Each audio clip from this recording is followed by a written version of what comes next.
In this video, we will be learning about making purchases and restocking our inventory. Now to do that, we have a menu called Purchase up here.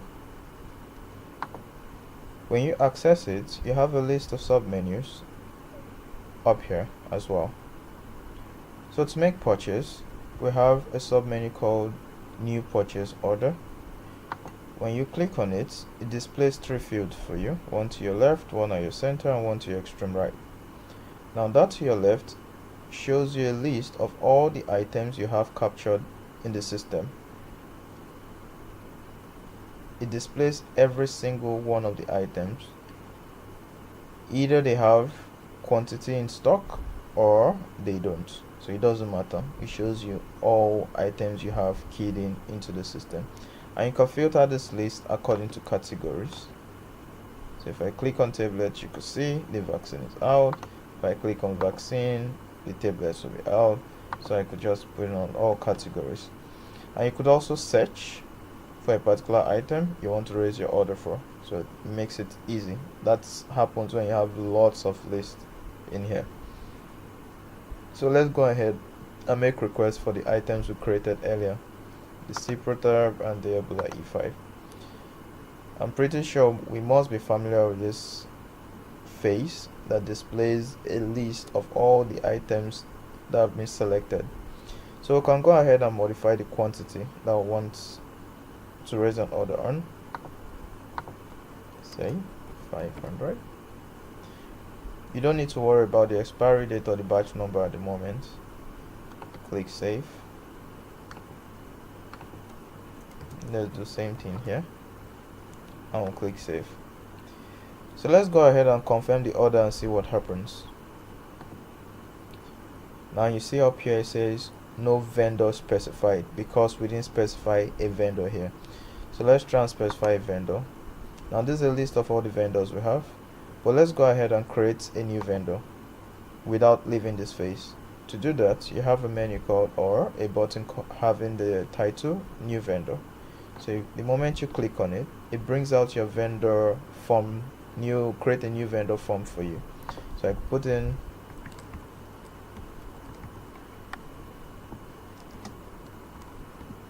vendor's name, supplier, then address. Any other necessary information can be added, then just click save. So now I can go in there and select that vendor. So let's go ahead and confirm and see what happens again. Now it says no vendor reference specified. Now this is the reason. The reason we have this vendor reference is to prevent multiple entries of a particular order. So this helps to caution multiple entries of any particular order. So let's say we could use the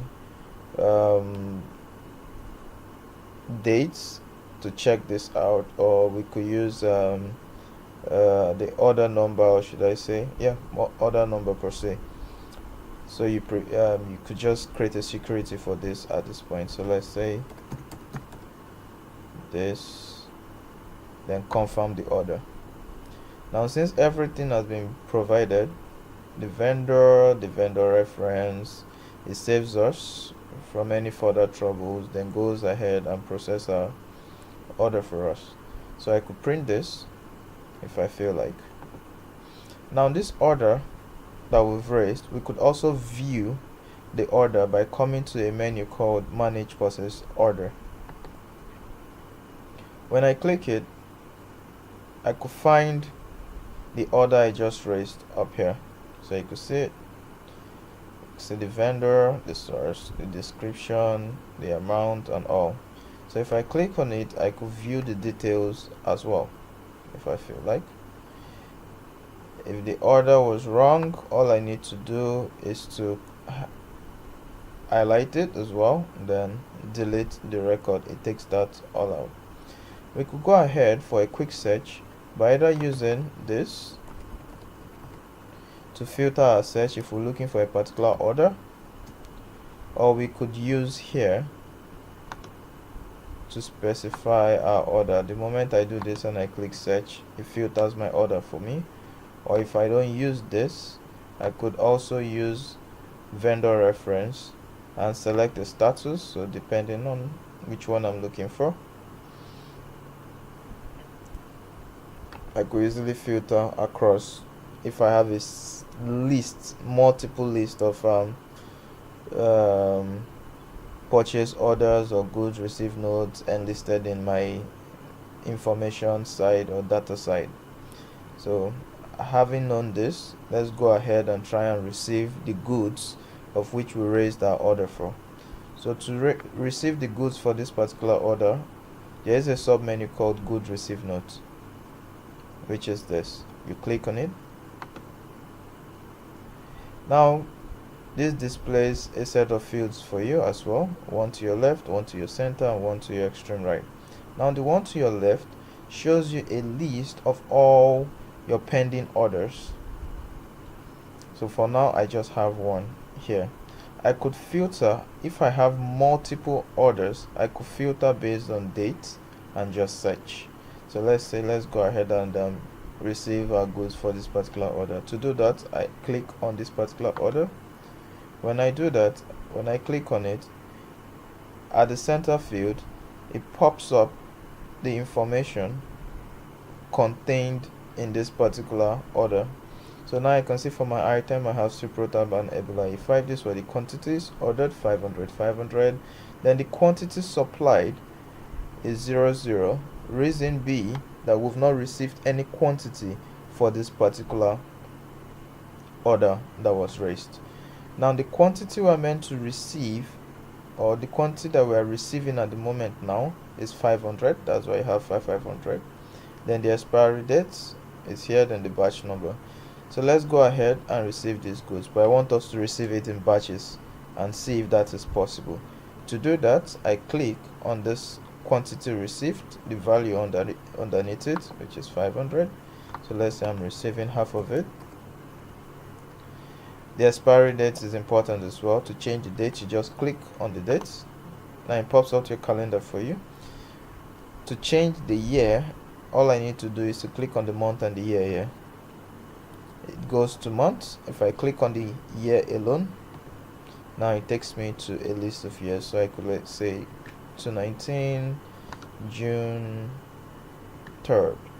Then the batch, I say batch A1, and I save. Go to the next one to modify. I'm receiving about 300 here. The date, let's say still June 4th. Then the batch as well, batch A1. They came in the same batch.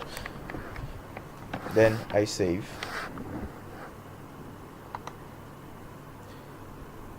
Here you don't need to select a vendor or modify this point. You don't need to key in any vendor reference, or optionally you might add a comment if you please.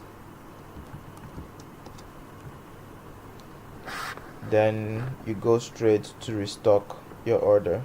The reason you don't need to key in any reference is because a reference has been recognized for this particular purchase order. You don't need to key in a vendor because it has a vendor as well. So just restock. The moment you click on the restock, it pops out a goods received note for you. You can print this if you feel like.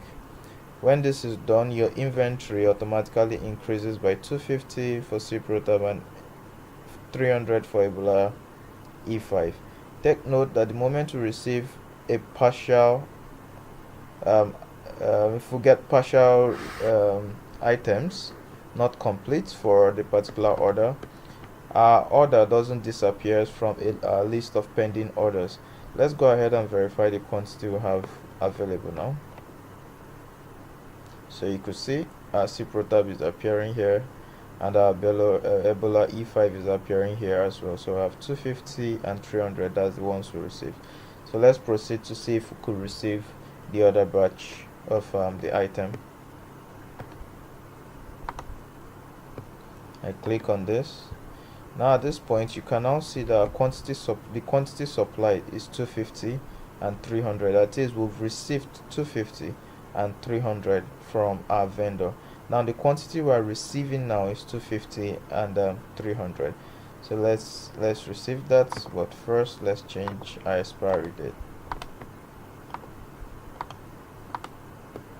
and let's say the batch is batch A2.